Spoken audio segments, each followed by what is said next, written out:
Let's check out all the awesome manga that I picked up in January of 2022. Stay tuned.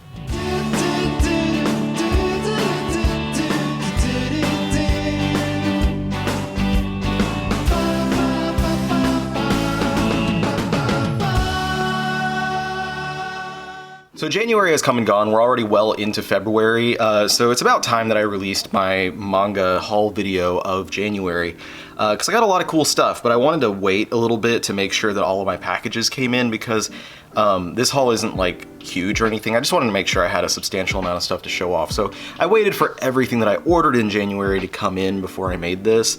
I also have been a little bit busy, so I haven't had time to sit down and film until right now, basically. So as usual, I'm going to start with new releases, and then in the latter part of the video, I'll go into all the older, non-new releases that I picked up throughout the last month. So let's jump on into it. The first thing I want to show, though, is Deserter, because I want to give thanks to Viz Media for sending me this copy of the newest Junji Ito hardcover collection. There will be a review video coming out for this volume, but it's not just a review. This one's gonna be pretty cool. It's a review of the volume itself, but I'll also be looking back at several of the releases by Junji Ito from the last year that came out after the creator profile video that I made on Junji Ito himself, where I talked about everything that was available in English, as well as all the stories that are not yet translated and available officially in English.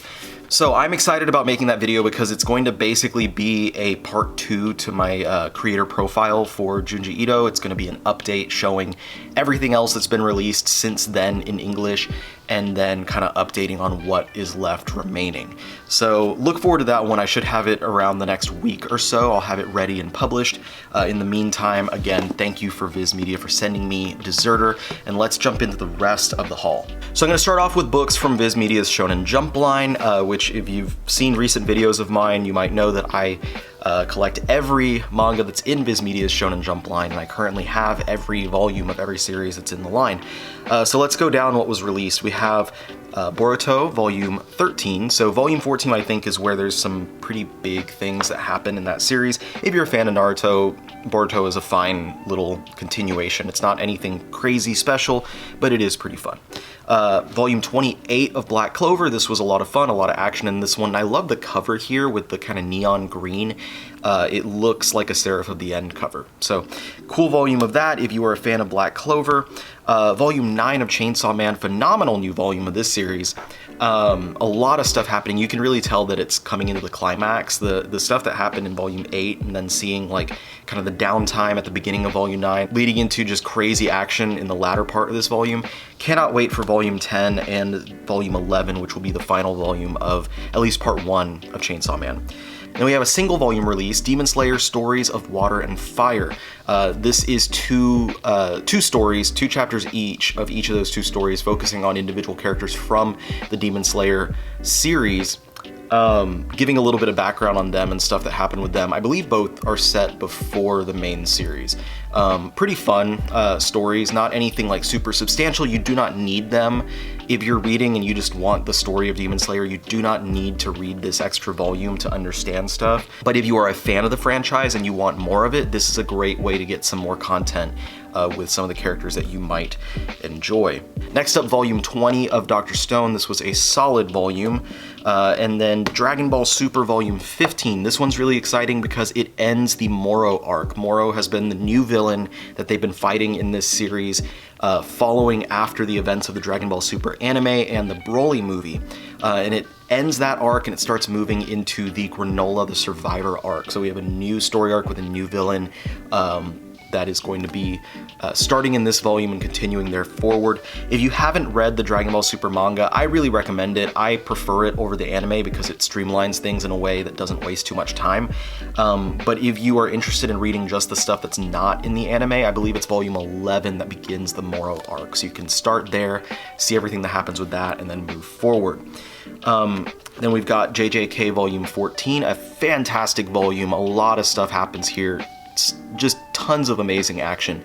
I love this series. Then we've got Mashal volume 4. I love this series as well. I don't read it in volumes though, I read it as it comes out in chapters.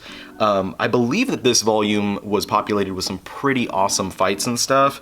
So this is a really exciting one as far as the collected volumes go. If you haven't tried this series out, I highly recommend it. At least try it out on the Shonen Jump app.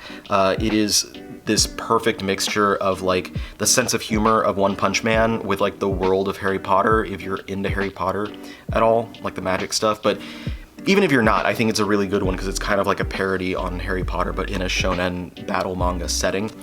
Moriarty the Patriot Volume 6. I was pretty lukewarm on this series when it started, but as each volume's come out, I've gotten more and more into it, and I like some of the kind of twists and turns and stuff that they're taking in kind of deviating from the original Sherlock Holmes mythology with this series, and adding in mythology of other things like the James Bond series, which is kind of surprising to me. My Hero Academia Volume 2. This is the second spin-off manga from the original series, not counting the gag manga. So this one is still ongoing in Japan, but it has a very slow release, so we only have 2 volumes out so far.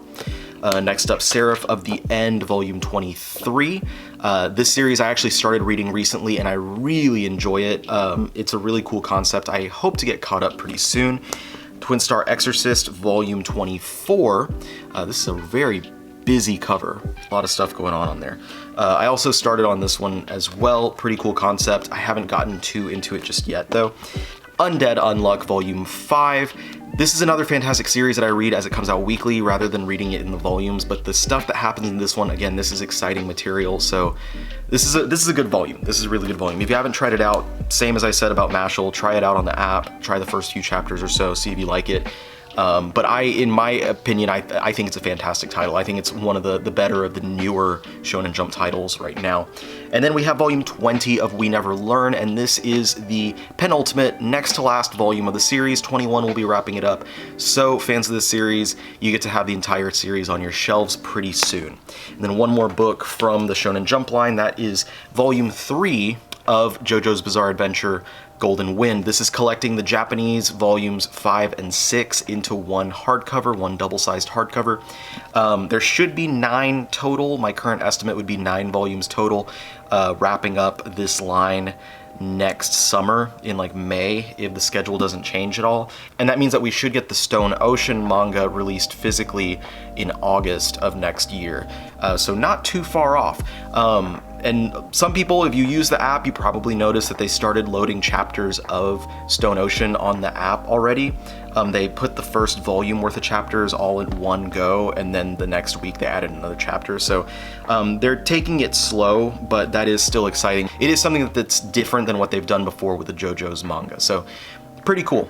All right, moving forward from the Shonen Jump line, we go to the Shonen Sunday line, and we've got Call of the Night Volume 6, Fly Me to the Moon Volume 9, Frieren Beyond Journey's End Volume 2. I had a review of this one go up last week. I really loved the first volume.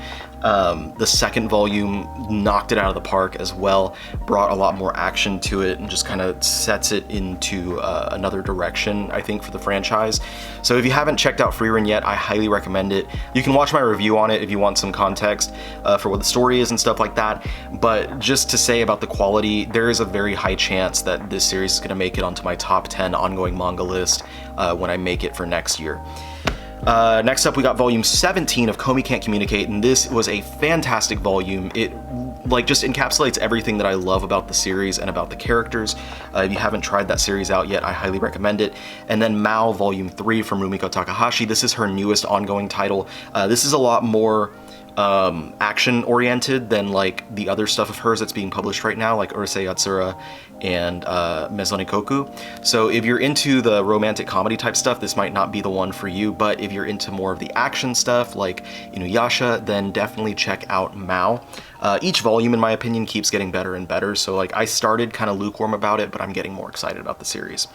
Now we got some from the Viz Signature line. On the top of my stack, I've got number 5, Volume 3. This is the third out of 4 total volumes that'll be released for Taiyo Matsumoto's series number 5. The first couple, these are 2-in-1 volumes, by the way, so it's 8 volumes collected into 4. The first 2 regular volumes were released in English years ago, but the title was discontinued, and so this is the first time we're getting the entirety of the series in English, and I'm very excited because these are beautiful volumes. I actually had it on my list of my favorite manga releases of not ongoing series, but my manga releases that I loved in 2021, because these volumes are so great looking. And then I also have it as one of my most anticipated volumes. The fourth and final one is one of my most anticipated for this year. So if you haven't tried it out yet, check it out. If you know Taiyo Matsumoto, you might know kind of what to expect from him in there. But it's very heavily inspired by European comics and like the works of Mobius, if you are familiar. If you're familiar, you'll look at it and be like, oh, okay, yeah, I can see that. Moving on, we got volume 1 of Record of Ragnarok. I was excited to pick this one up because I had heard so many people talk about how good the manga is, especially compared to the anime. I didn't watch the anime or anything that was on Netflix, but I heard that it was pretty terribly animated, and a lot of people were upset because of how much they enjoy the manga. So I decided I was going to try it out. I grabbed the first volume. I thought it was all right. It's pretty fun, just quick action, you know, gods versus humans in a big tournament and stuff. I think it's going to be more exciting as we go forward, at least for me, when more characters are introduced and we get to see like the interpretations of various gods from the various pantheons, and as well as the interpretations of various like human warriors from throughout time. So pretty decent first volume. If you're into tokusatsu stuff and you haven't yet, definitely try out Ultraman. This is volume 16 of the ongoing Ultraman series. I've been really enjoying it. It has fantastic artwork. Again, if you're into tokusatsu stuff like Ultraman, definitely give it a try. You'll probably enjoy it. One of my favorite comedies right now, Way of the House Husband. Here's volume 7. Absolutely love this series. Every volume makes me laugh. If you haven't tried it out yet, I highly recommend it. Just wholesome, great stuff. I love the main character in here. Volume 16 of Beastars, one of my favorite like drama series that's going on right now, and this one's nearing its end. I believe it's 21 or 22 total volumes in Japan, so we'll get to the end not too far off from now, basically. Should be ending, I think, sometime end of this year or early next year. Anyway, great volume, great series, highly recommend it if you haven't tried it out. Speaking of series that are coming to their end, Hell's Paradise Volume 12. This is the penultimate, second to last volume. It'll have the 13th and final volume be released really soon, which is very exciting, and it does have an anime coming out soon as well, so if you haven't read it, if you haven't had a chance to, definitely at least check out the anime. It looks like it's going to be animated really well. I really recommend the title if you're into darker shonen action stuff. It is created by one of Tatsuki Fujimoto's assistants, so like who worked on like Fire Punch and stuff. As well, the creator has a new series that's currently running in Weekly Shonen Jump called Ayashiman, which I've read the first few chapters of, and it is pretty cool. So if you read that but you haven't tried this out yet, definitely try this. If you've read this but you haven't tried out Ayashiman, definitely try out that one. And then finally, from the signature line, we've got volume 3 of the hardcovers of Fist of the North Star. Absolutely love these releases. These are beautiful hardcovers for a series that's never been fully released in English before. Very excited about these releases. Every time a new volume comes out, I'm very excited to see it. There should be, I believe, 17 or 18 total volumes, so we still got a little ways to go on these. It'll be a few years before they wrap up this set, but either way, I love these. They look great on the shelf. Highly recommend it if you like old school shonen from like the 80s and stuff like that. Anyway, so that's everything from Viz Media under all of their lines. Let's move into the other publishers now. Alright, so first up we have Vertical and Kadansha books. At the top of the stack I've got Possums Volume 8 by Tsutomu Nihei. If you know Nihei's work, you know more or less what type of stuff to expect from this one. Very simplistic artwork though in Opossums compared to like Blame and Knights of Sidonia. This is another penultimate volume. This is the second to last volume of this series. The final volume is volume 9. I don't believe it has an English release date just yet though. Then from Kadansha standard size volumes, we have volume 25 of Fire Force. This one is getting an omnibus release soon, so if you prefer 3-in-1s and stuff, you'll be able to pick this one up in 3-in-1 pretty soon. Then we've got the Seven Deadly Sins spin-off, Four Knights of the Apocalypse. This spins off, like I said, from the main Seven Deadly Sins series, and it is written and drawn by the same creator as the original series. And speaking of Seven Deadly Sins and omnibus editions, I did pick up the first 3-in-1 omnibus of Seven Deadly Sins. I did so just to kind of do a comparison of it to the original volumes, and you can see just how big it is in comparison. If you would like a full comparison, I did a full comparison video, just a quick 1-minute video on my TikTok. My TikTok is The Omnibus Collector, so you can find me over there. The video was from several days ago, so it might be a little bit further down, but You can see all the comparisons as far as the size and how much space it takes up on the shelf compared to the single volumes, just a look at the volume in general, the price comparison and stuff like that. So definitely check that out if you're interested, if you're curious, I guess, about these Seven Deadly Sins omnibus editions. Then we've got volume 8 of Wave Listen to Me. This is a great kind of comedy drama by Hiroaki Samura, the same creator as Blade of the Immortal. Volume 4 of Boys Run the Riot, which is the final volume of this series. This one, I didn't know that volume 4 was the last one, so I was very surprised to find that out. To Your Eternity, volume 16. This is a series that I absolutely love, but I feel probably the same way as most readers, that it definitely took a dive after volume 12, after the first major arc wrapped up. I still have hopes that it's going to kind of get back on track and become great again, but as for right now, it's still really good. It's just not hitting that same level of greatness as it did before, not the same emotional stakes and stuff that it had before. Next up is volume 7 of the hardcover releases of Saint Young Men. This collects volumes 13 and 14, I believe, of the original Japanese release, as we get 2-in-1s in the US. This is a fantastic, wholesome comedy series. If you're unfamiliar with the concept, basically Jesus and the Buddha are roommates in Japan, modern day Japan. So it's really fun, really wholesome, has a lot of reference to theological literature and stuff like that. So if you are at all interested in something like that, it's very interesting. It also gives you like liner notes and stuff throughout, so if you don't understand references to certain things, like either references to Japanese culture or to religion, it gives you notes about what those references mean. And finally, from Kadansha, we have Vinland Saga Book 12. Always exciting when one of these volumes come out. This is one of my favorite ongoing series. It is an amazing seinen title, and I haven't gotten to read volume 12 yet, but every volume, there's never disappointment. So that wraps up everything from Kadansha and Vertical. Let's move into the other publishers. All right, so first up, I got one book from Ablaze. We have The Breaker Volume 2. This is a classic manhwa series. I believe it's 10 total volumes, and these are 2-in-1 omnibus editions, so 5 total will make up that series. Then we've got Soul Eater, the Perfect Edition. This is the 6th hardcover, I believe. 5th. This is the 5th hardcover. There should be 17 or 18 total volumes of this. These are like 1.5 volumes each, compared to the original paperbacks. I've been having fun with this. It's a fun, just kind of shonen action series. I'd never read it before, so this is my first time getting to check it out. And we have a few books from Seven Seas. First up is the 4th omnibus of Blue Giant. This collects volumes 7 and 8 of the series. The original Blue Giant series had 10 volumes, so the 5th one will wrap that series up. And then there's a second series that also had 10 volumes, and then a third series I believe is currently ongoing in Japan. So there's plenty of Blue Giant material for them to translate and release. I hope they continue to at a good pace so we can get caught up with the Japanese releases. And then we have a couple of hardcovers from Seven Seas. First off, Lupin III Greatest Heists. It's basically a greatest hits book. This was a collection compiled after Monkey Punch's death in 2019, kind of to celebrate the series and to celebrate him as a creator. This has just some various chapters that are considered some really great chapters of the franchise. It's fun, it's funny. If you know Lupin, you know what to expect. If you're unfamiliar with Lupin but you're curious and would like to check it out, it is very much episodic, so you can enjoy these chapters without any other context. I would recommend just kind of knowing who the characters are before you go in there, who Lupin is, and the rest of his gang. Otherwise, this was another great addition to Seven Seas Classic Collection hardcovers. And speaking of the Classic Collection hardcovers, you also get this bad boy. This is Shotaro Ishinomori's Kamen Rider collection. Now, this was originally 4 volumes in Japan, and they shoved it all into one 800-page book.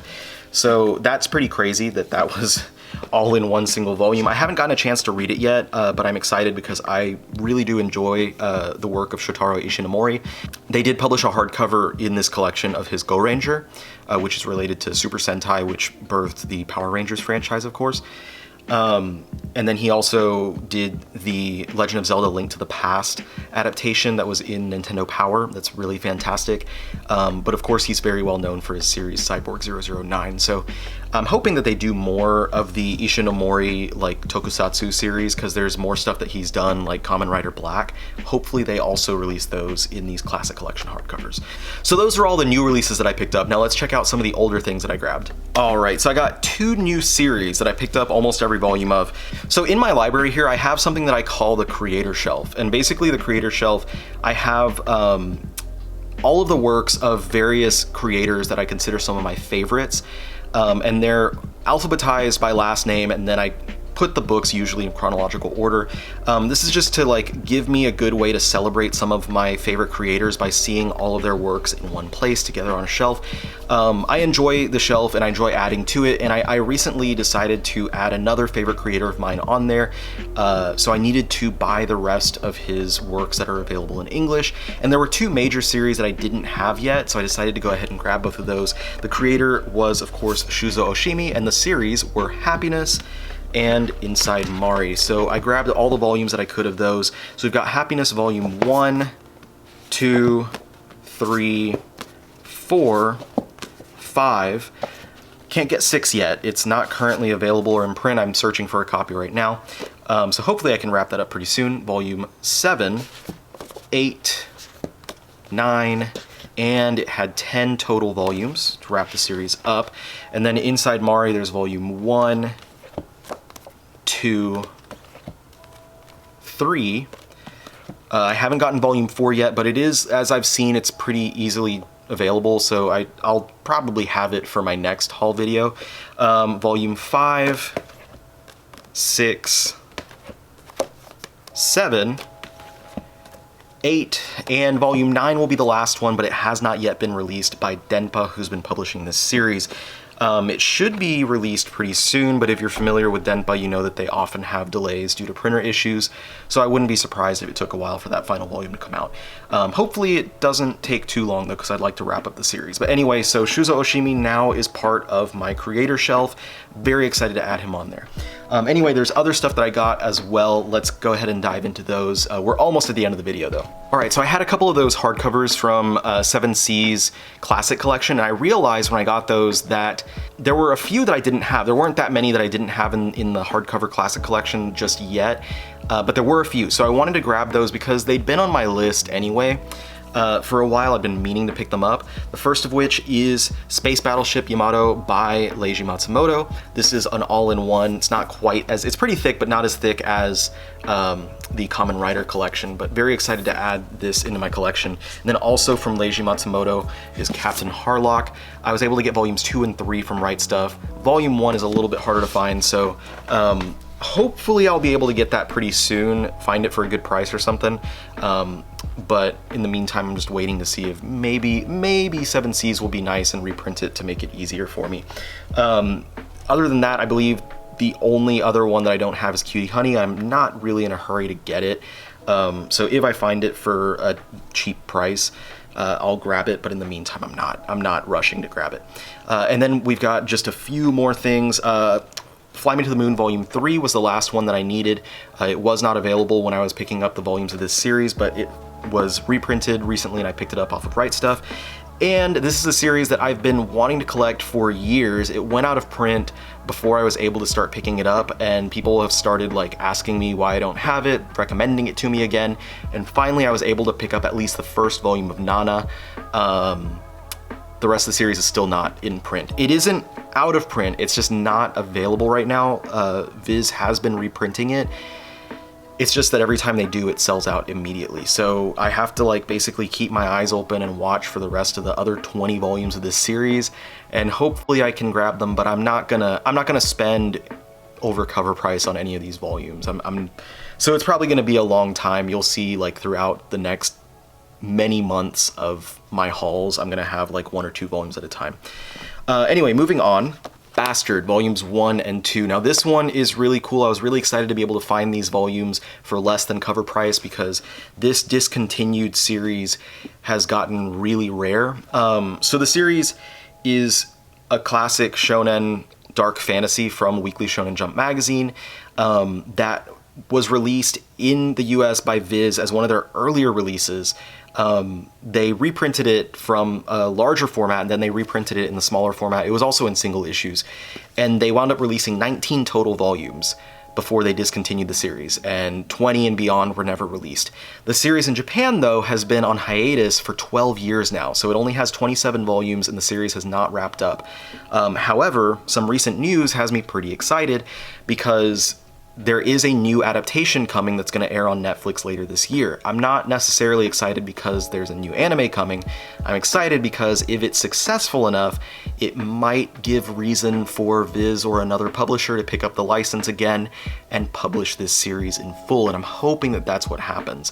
Not just to see the series published in full, but so that it's easy to acquire again, because those volumes are a little expensive. That's another one that, like, I'm not in any rush to pick up the volumes. If I find some of them for cover price or less, I'm gonna pick them up, but otherwise I'm not like on the hunt for these books.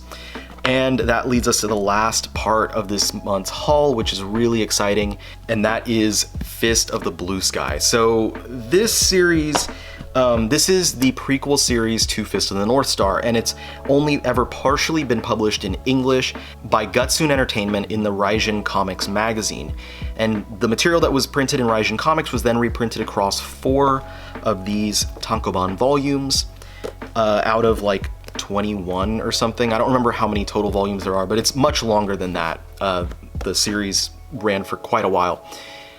This, like I said, it is a prequel to Fist of the North Star, so as a fan of that, as someone who's really been enjoying that series lately, I definitely am happy to have been able to find this for a very good price. Very excited. So, like I said, only 4 volumes have been released, which is unfortunate, but these are beautiful looking volumes. Getting these old Raijin Comics volumes is always interesting because there weren't that many books that were published by Raijin or by Gutsoon Entertainment, so it's a very limited collection that you can put together, but they're very fun volumes to grab. Like whenever I find some, it's really fun to add them to my collection. My hope is that one day this one also gets picked up. I'm happy that Fist of the North Star got picked up. Unfortunately, the chances are not as high for this one because it's not nearly as popular of a title. But fingers crossed, miracles happen. Maybe someday it'll happen and the rest of this series will get published in English. But in the meantime, I'm happy to just have the 4 volumes that I do have on my shelf. And it kind of makes me feel like collecting more of the Raijin books because I have this and City Hunter right now, and some of them are not that hard to get. Some of them are quite a bit harder to get.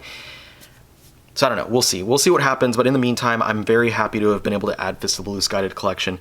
That's not really everything that I picked up in January. There are about 25 more volumes that I actually picked up in the month of January, but I'm not ready to show them yet because I'm saving it for something else.